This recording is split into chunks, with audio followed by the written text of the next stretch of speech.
કેએસની રસોઈમાં આપણું સ્વાગત છે. આજે આપણે બનાવવાના મગની દાળના ટીકડી ભજીયા. તો ચાલો એની રેસીપી જોઈ લઈએ.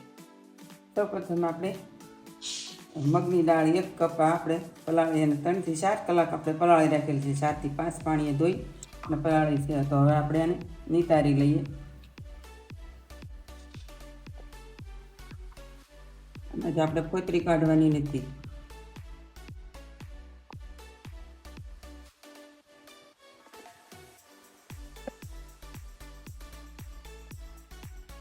દાળ નીતરે ત્યાં સુધીમાં આપણે મસાલો ખાંડી લઈએ. આપણે 2 ચમચી આખા ધાણા લીધા છે, 1 ચમચી વરિયાળી છે, 1 ચમચી જીરું અને 1 ચમચી મરી. તો આપણે આને કારણીમાં વાટી લઈએ. એનો આપણે હાવ પાવડર નથી કરવાનો.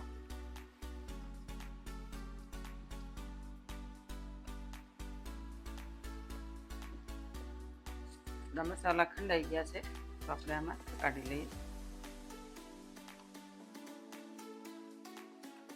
હવે આપણે દાળ પીસી લઈએ.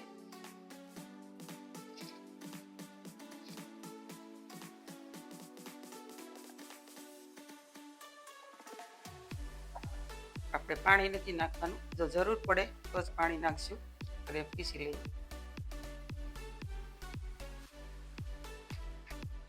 પીસાને રેડી થઈ ગયું છે. આપણે હાવ એકદમ ઝીણું નથી પીસવાનું, એને આપણે દરદરું રાખવાનું છે. તો આવી જ રીતે આપણે બીજું પણ પીસી લઈએ. આપણે પીસાઈને રેડી થઈ ગયું છે તો આપણે અંદર મસાલા અને વેજીટેબલ એડ કરી દઈએ. આપણે જે વાટેલો મસાલો હતો એ એડ કરી દઈએ. 1 વાટકી ગાજર છીણેલું લીધું છે. 1 વાટકી દૂધી લીધી છે છીણી પાણી નિતારીને. આપણે લસણ લીધું છે 1 વાટકી. મેથી લીધી છે. આપણે અડધી વાટકી ધાણા લીધા છે. આપણે 2 ડુંગળી સુધારીને લીધી છે એ આપણે એડ કરી દઈએ. આપણે 1 વાટકી મગની દાળ રાખી છે આખી પલાળેલી, એ આપણે એડ કરી દઈએ. આદુ મરચાંની પેસ્ટ.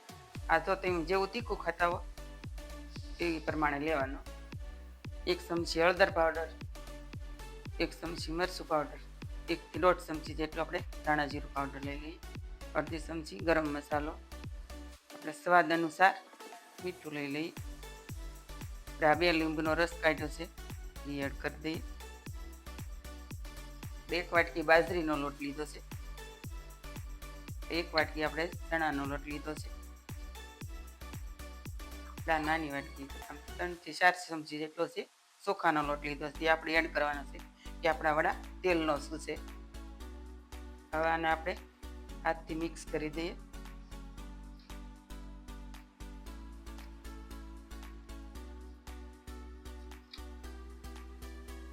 આપણું બેટર રેડી થઈ ગયું છે તો આપણે તળવા માટે તેલ મૂકી દઈએ.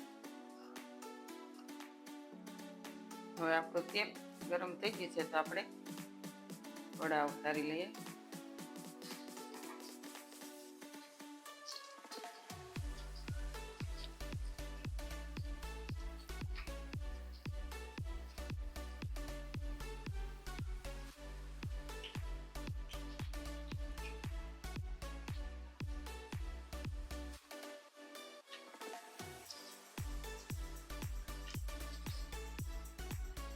હવે આપણા વડા તળાઈને રેડી થઈ ગયા છે. આપણે આને પૂરા નથી તળવાના, અડધા ફ્રાય કરવાના છે. એને આપણે પાછા દબાવીને તળવાના છે. આપણે કાઢી લઈએ.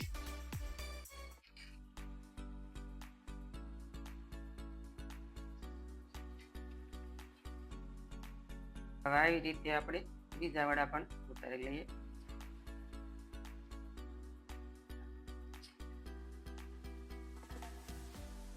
આપણા વડા તૈયાર થઈ ગયા છે તો આપણે એને આ વાટકીથી આવી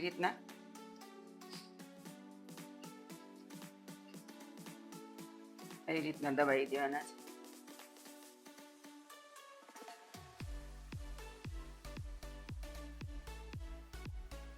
હવે આપણા વડા તૈયાર થઈ ગયા છે દબાવી, તો આપણે એને તળી લઈએ.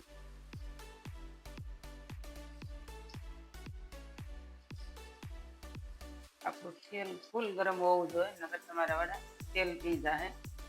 આપણે ગેસ થોડો ફાસ્ટ જ રાખવાનો છે.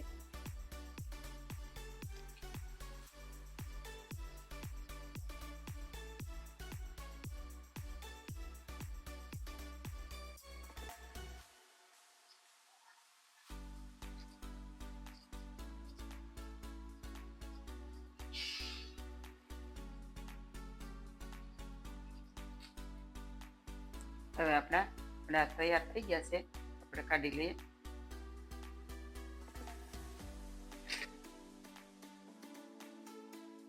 આવી રીતે આપણે બીજા વડા પણ તળી લઈએ.